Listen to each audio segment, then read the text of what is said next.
The boutique's glass doors gleamed in the morning sunlight, reflecting the hustle of a busy city street.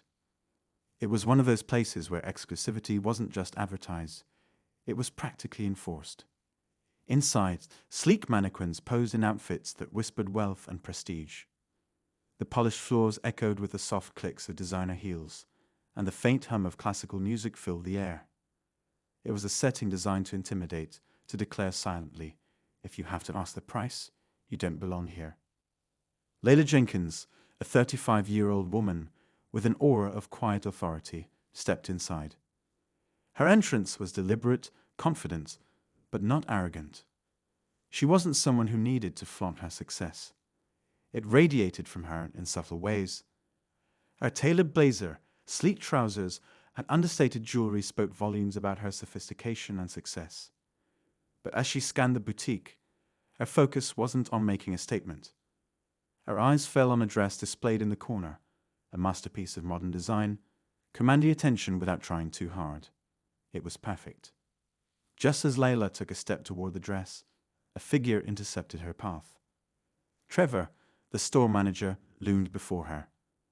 Late 20s, maybe 30, he carried himself with an air of smug superiority.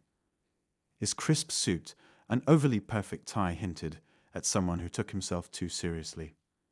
His expression was sharper than the lines of the designer suits hanging on the racks, and his forced smile barely masked the judgment in his eyes. "Can I help you?" Trevor asked, his tone dripping with false politeness. His gaze flickered over Layla, lingering just a moment too long, as though he were taking inventory of her appearance and silently deciding her worth. "Yes," Layla replied evenly, refusing to flinch under his scrutiny. "I'd like to try on the dress in the window." For a split second, Trevor's mask slipped, replaced by a smirk that he quickly concealed. He tilted his head, as if explaining something to a child. "Oh, I think you might be in the wrong store," he said with a chuckle, his tone condescending enough to make the words sting. Layla's brow furrowed, but she didn't lose her composure. "What do you mean by that?" she asked, her voice steady and calm. "Well," Trevor began, his words slow and deliberate, as if choosing them carefully, "our collection caters to a very specific clientele. Perhaps you'd have better luck at one of those department stores down the street." A heavy silence hung in the air. Layla's expression hardened, her calm demeanor betraying the simmering anger beneath.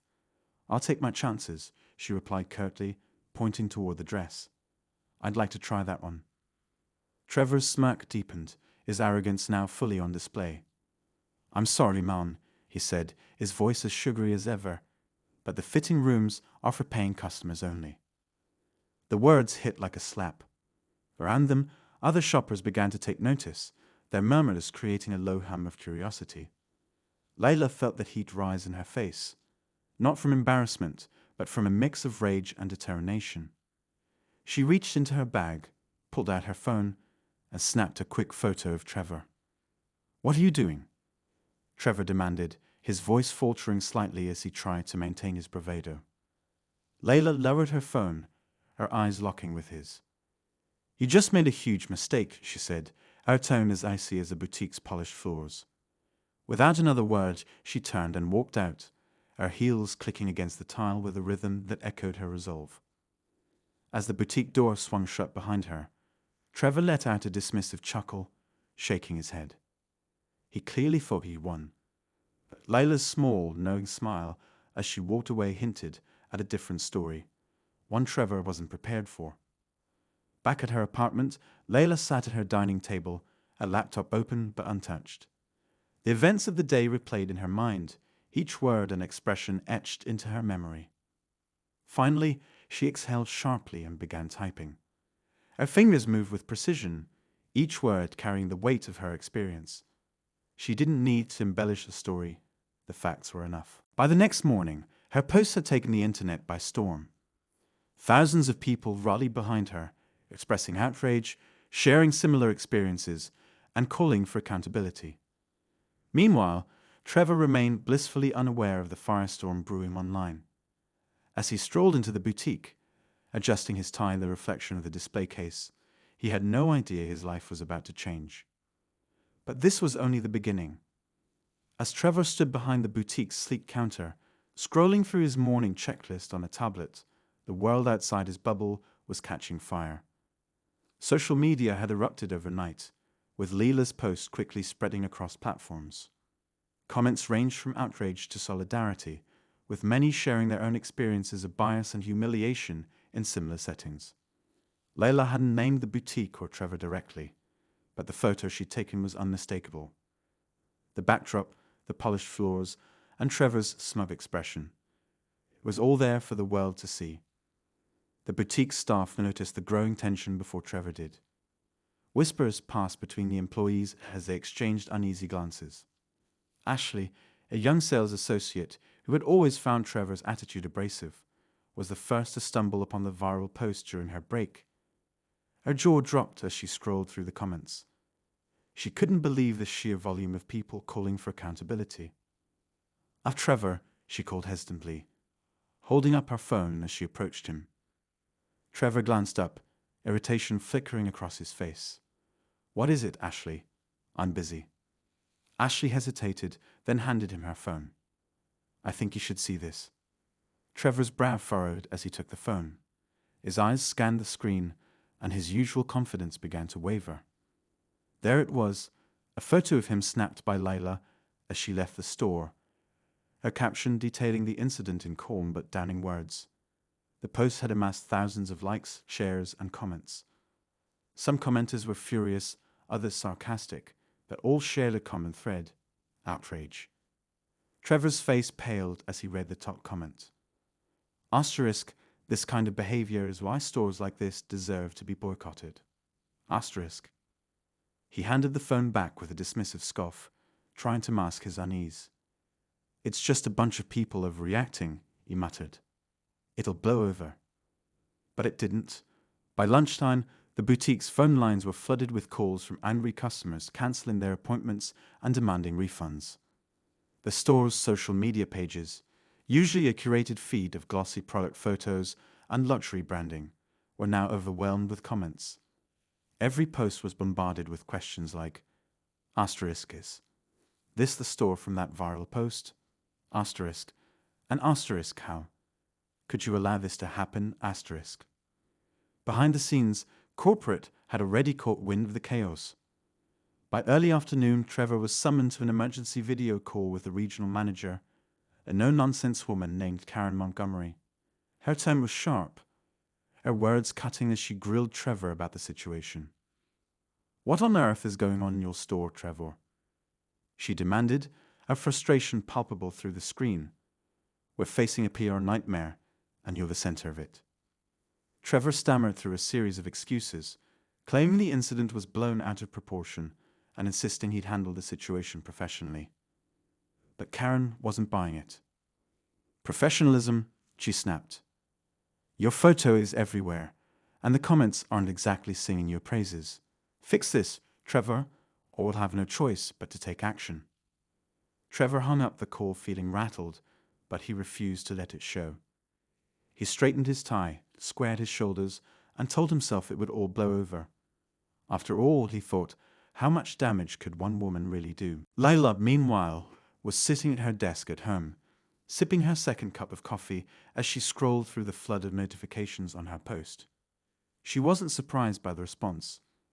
It wasn't the first time she'd faced bias or judgment based on her appearance. But the sheer volume of people sharing their own stories struck a chord. It reminded her that this wasn't just about her. It was about every person who had ever been dismissed, belittled, or underestimated. Her assistant, Daniel, walked into the room, a tablet in hand, and a determined look on his face. Daniel was more than just an assistant. He was Layla's right hand, her confidant, and the person she trusted most when it came to getting things done. Your post is everywhere, he said, setting the tablet on the desk in front of her. And people are paying attention, but I think it's time we take this a step further. Layla raised an eyebrow. What do you have in mind? Daniel smiled, the kind of smile that said he already had a plan. Let's just say you're about to give Trevor a taste of his own medicine. The next day, Trevor arrived at the boutique to find the atmosphere tense, and the staff avoiding eye contact with him. He noticed Ashley whispering with another sales associate, both of them glancing in his direction. His irritation grew.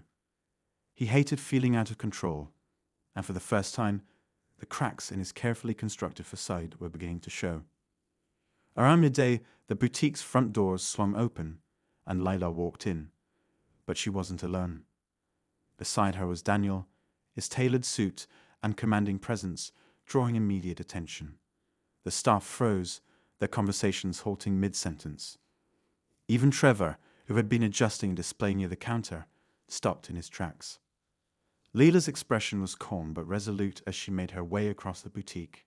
She didn't spare Trevor a glance, instead heading straight for the counter. "I'd like to speak with the manager," she said, her voice steady and firm. Trevor stepped forward, his usual smugness replaced by visible unease. Miss Jenkins," he stammered. Layla held up a hand, cutting him off. "I wasn't talking to you." Before Trevor could respond, the regional director, Karen Montgomery, emerged from the back office.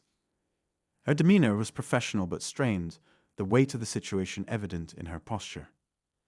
"Miss Jenkins," Karen began, her tone overly bright. "We are so sorry for what happened. Please allow me to personally apologize on behalf of the boutique." Layla gave her a polite but curt nod. "Apology accepted," she said, "but I'm afraid there's more to discuss." Karen blinked, clearly caught off guard. "More?" Layla turned slightly and gestured toward Daniel. "This is Daniel," she said. "He's your new manager." Trevor's jaw dropped, his face going pale as the realization sank in. Karen looked equally shocked, her professional demeanor slipping for a moment. "And one more thing," Layla continued, her tone as sharp as a blade. "This boutique, it belongs to me now. I finalized the purchase this morning." The room fell into a stunned silence, the weight of her words sinking in. Trevor looked like he might faint, his usual arrogance replaced by sheer panic. He opened his mouth to protest, but Layla cut him off again. "Trevor," she said, fixing him with a piercing gaze, "you're fired." Effective immediately. The boutique staff exchanged glances, a mix of relief and astonishment crossing their faces. Trevor, meanwhile, stood frozen, his hands trembling as he tried to process what had just happened. Layla turned to the remaining employees, her expression softening but her tone firm. "If anyone else thinks they can treat customers the way Trevor did, the door is right there. No exceptions." As she walked out of the boutique, Daniel by her side, Layla allowed herself a small, satisfied smile. Justice hadn't just been served, it had been redefined, and the story was far from over. After Layla left the boutique that day, the staff stood frozen in the aftermath of what had just unfolded. No one dared speak for several moments, as though even the faintest sound might shatter the fragile atmosphere. Trevor had already stormed out, his footsteps echoing down the polished floors, leaving behind an almost ghostly silence. Some of the employees felt an unspoken relief at his departure. His arrogance had long been a sore point among them. But there was also a lingering tension. What would this mean for the boutique's future?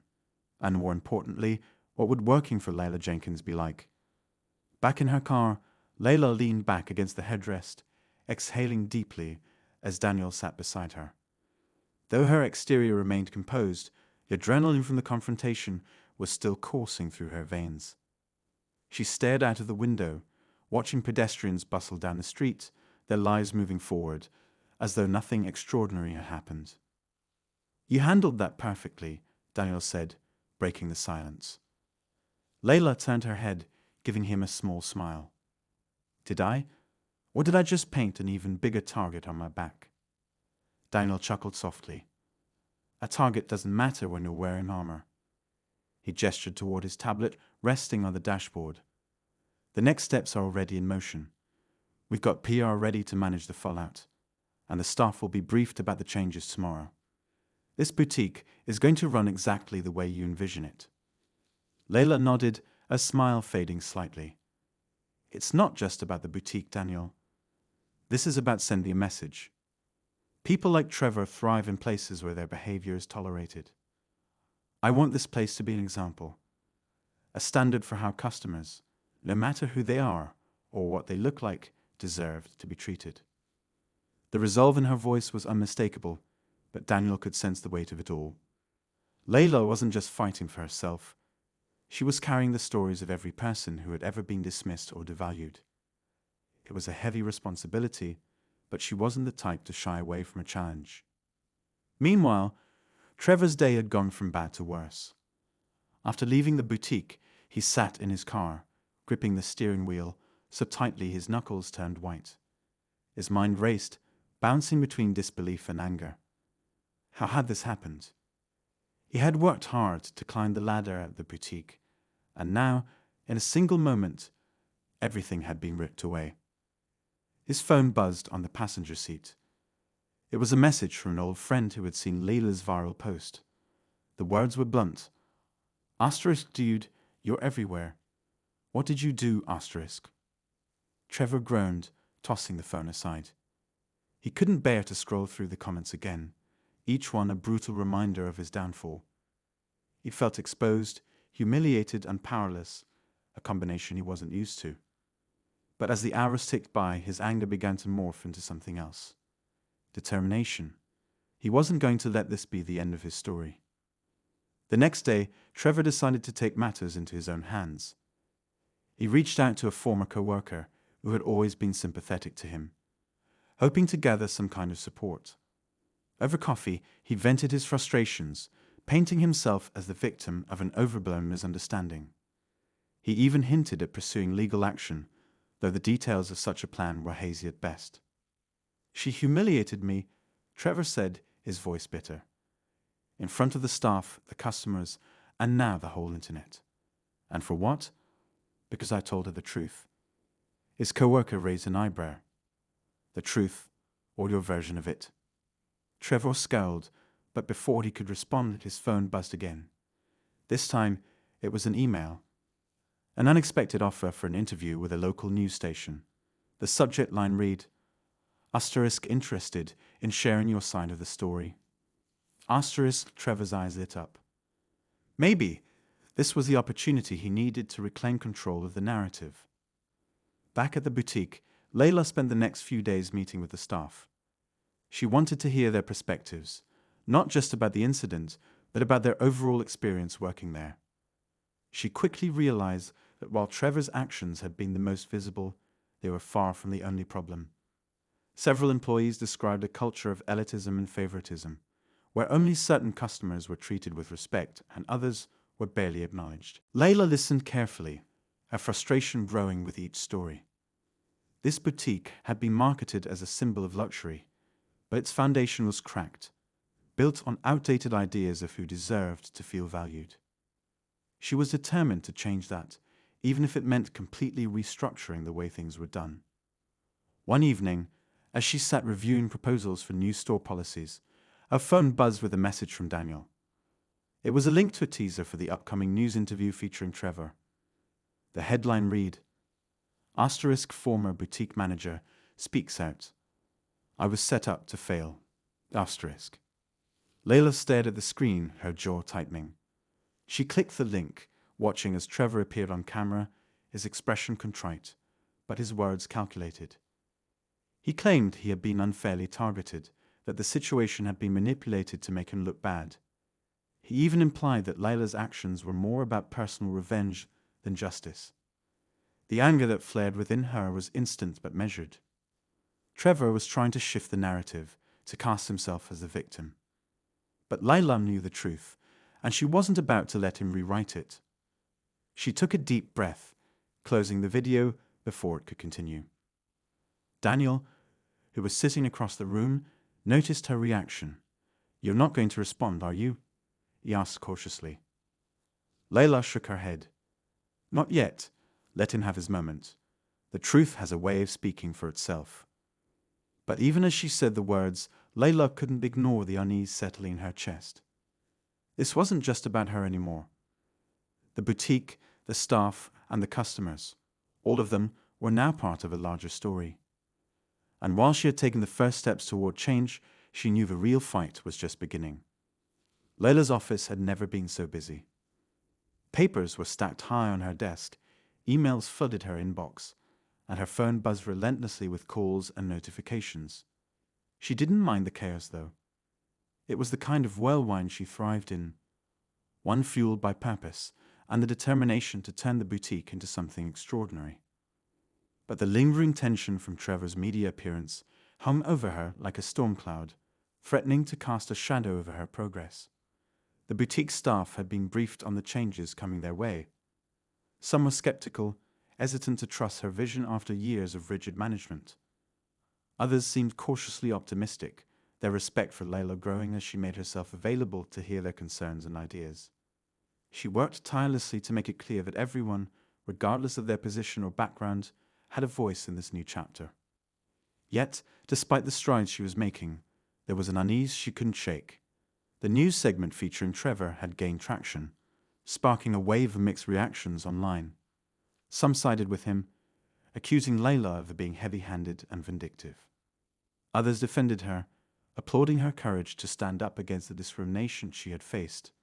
The polarized responses kept the story alive, and the boutique remained a focal point of public debate.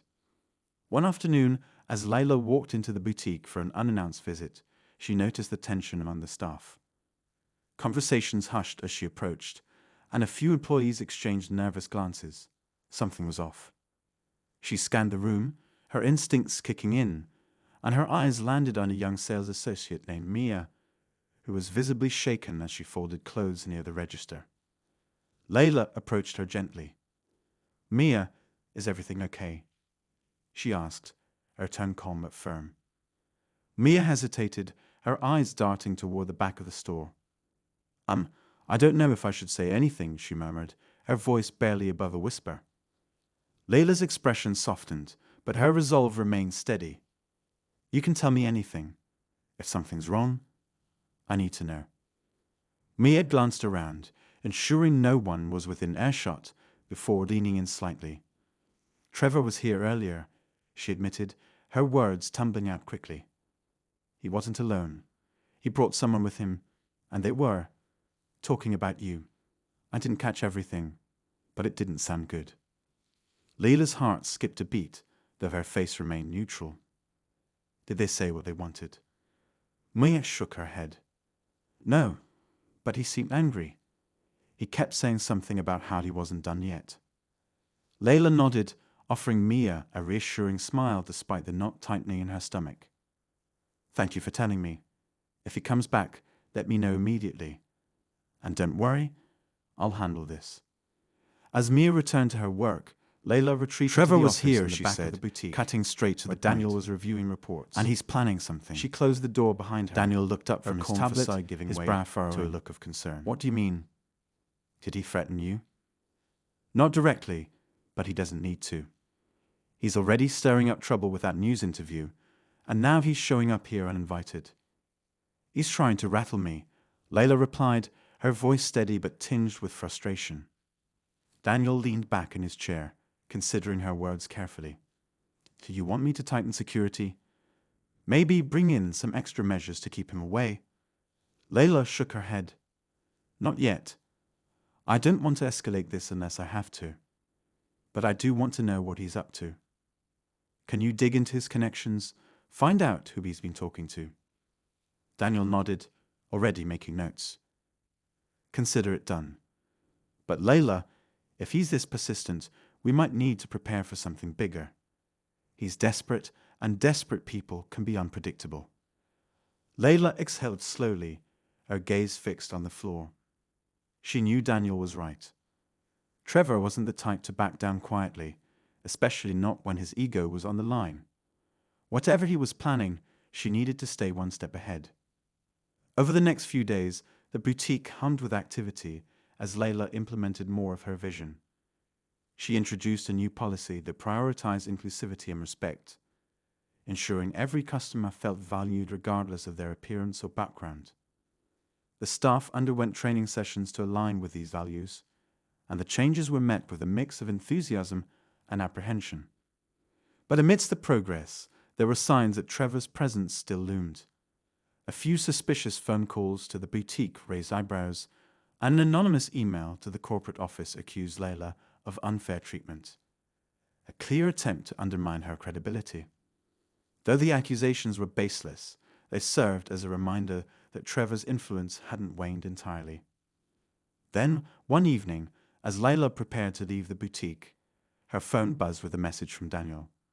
It was brief but chilling. Asterisk, we need to talk. I found something. Asterisk. Layla's pulse quickened as she dialed his number, her mind racing with possibilities. When Daniel answered, his tone was uncharacteristically serious. I've been looking into Trevor's connections, like you asked, he began. And it turns out he's been meeting with some local influencers. They're planning to stage something. A protest, maybe. From what I can gather, they're framing it as a stand against your leadership. Layla's grip on the phone tightened. A protest aids me. For what? Daniel sighed. They're spinning the narrative that you're targeting Trevor unfairly, that you're using your position to settle personal grudges. It's all nonsense, of course, but if they get enough traction, it could hurt the boutique's reputation. Layla leaned against her car, the weight of the situation pressing down on her. So, they're trying to paint me as the villain, she said quietly, more to herself than to Daniel. That's the gist of it, Daniel replied. But there's more. I think Trevor's hoping this will force you to back down, maybe even step away entirely.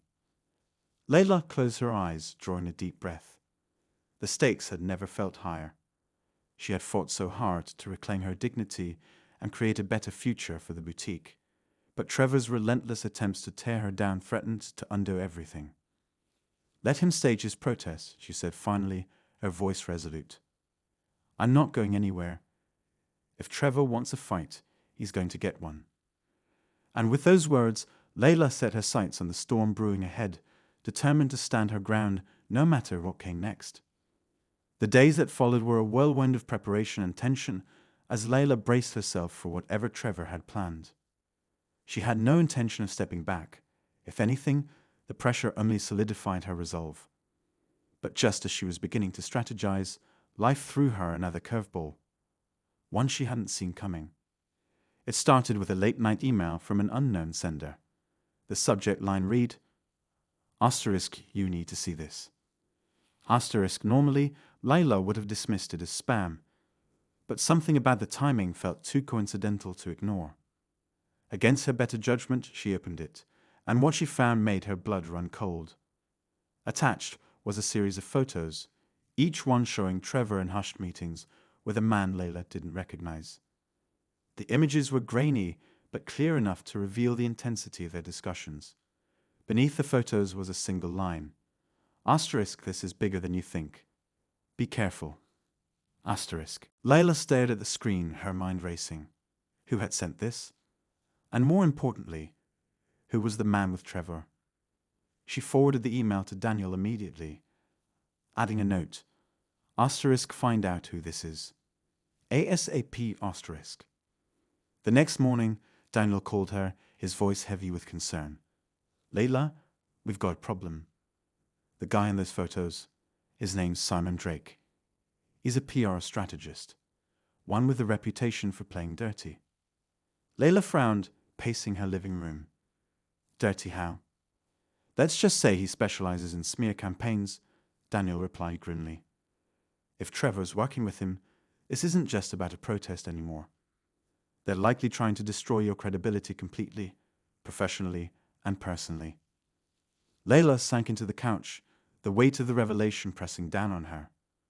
She had expected Trevor to push back, but hiring someone like Simon meant this was no longer just a grudge.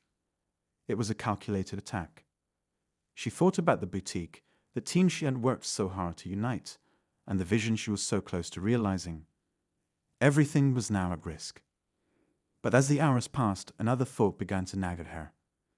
If Trevor was going to such lengths, was there something she was missing? Something deeper driving his actions. She decided to confront the situation head-on, starting with the boutique's board of directors.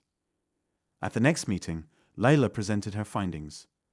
She laid out the photos, information about Simon, and the evidence of Trevor's attempts to undermine her.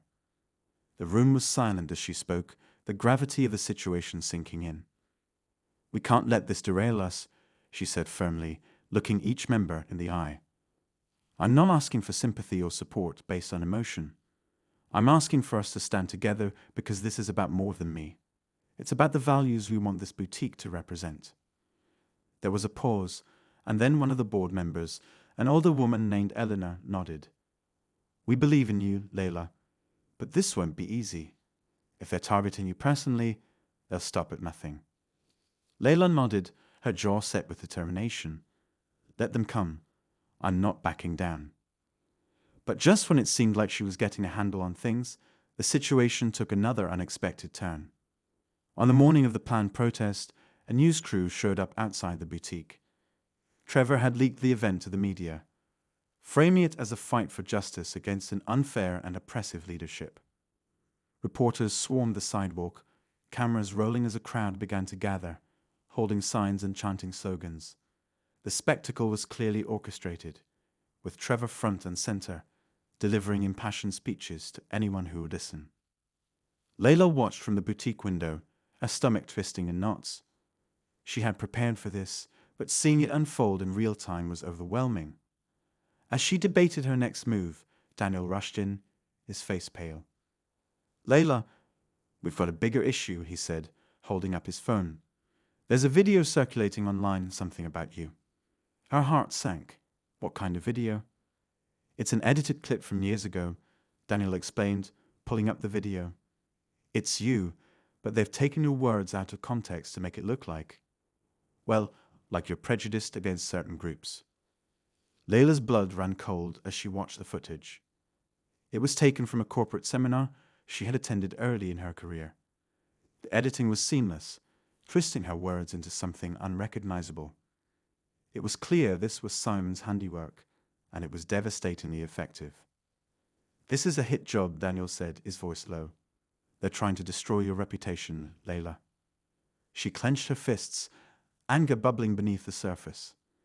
They think they can intimidate me into quitting, she said, her voice steady despite the storm inside her. But they don't know who they're dealing with. As the protest outside grew louder, Layla knew she had to act fast. She called an emergency press conference, determined to take control of the narrative. Standing in front of the boutique, flanked by her team, she faced the cameras with unwavering composure. I've always believed in the power of truth, she began, her voice clear and resolute. And the truth is, this isn't just about me. It's about standing up to injustice, no matter where it comes from. Her words were met with murmurs from the crowd, some skeptical, others captivated. But before she could continue, a commotion erupted from the back of the gathering. A figure pushed through the crowd, his face partially obscured by a hat and sunglasses. It was Simon, and he wasn't alone. He carried a stack of papers, waving them dramatically as he approached the podium. Let's see if you can spin your way out of this, he sneered, tossing the papers onto the stage. The crowd gasped as he stepped back, a smug grin on his face. Layla picked up the papers, her heart pounding as she scanned the contents. They were copies of emails, private emails from years ago, and if Simon had his way, they were about to become the next weapon in Trevor's arsenal. Layla's fingers trembled as she scanned the stack of papers Simon had thrown on stage. Her mind raced, trying to anticipate what trap they had set this time. The crowd around her was buzzing with anticipation, reporters aiming their cameras and microphones, ready to capture whatever unfolded next. Simon stood a few feet away, his smug grin growing wider with every second of silence. Then Layla noticed something strange. The emails were formatted sloppily, with mismatched fonts and timestamps that didn't make sense. At first glance, they might seem damning, but upon closer inspection, they were clearly fabricated. She looked up at Simon, who was staring back at her with a glint of triumph in his eyes, completely unaware that his deception was already unraveling. Taking a deep breath, Layla stepped forward to address the crowd. Ladies and gentlemen, she began, holding up the papers, I want to thank Mr. Simon Drake for bringing these to my attention. It's not every day someone hands you evidence of their own wrongdoing. The crowd hushed instantly, eyes darting between Layla and Simon. Confusion flickered across Simon's face as Layla continued. These so-called emails are supposed to paint me in a negative light.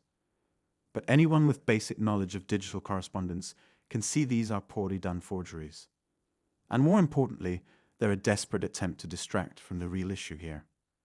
Simon took a step back, his confident facade cracking as murmurs of doubt rippled through the crowd. Meanwhile, Trevor, who had been watching from the sidelines, suddenly looked uneasy. Layla seized the moment, her voice growing stronger with each word. "This entire protest," she said, gesturing to the signs and chants, "has been orchestrated to cover up the misconduct of one individual who refused to uphold the values of this company. Trevor Jenkins wasn't just unprofessional. He actively worked to undermine the principles of fairness and respect we hold dear." The crowd began to shift, their attention now turning to Trevor, who visibly shrank under the weight of their stares. Before he could retreat, Layla held up a hand. "And just in case anyone thinks this is a baseless accusation," she said, her tone sharp, "I have proof." She motioned to Daniel, who stepped forward with a tablet displaying security footage. The screen lit up, showing clear footage of Trevor berating an employee in the stockroom. His voice could be heard clearly, laced with disdain and offensive remarks. Gasps echoed through the crowd as the video played, leaving no room for doubt about his behavior. Trevor's face turned a deep shade of red, and he began stammering excuses, but the damage was done. Simon, sensing the tide turning, tried to slink away, but Layla wasn't finished.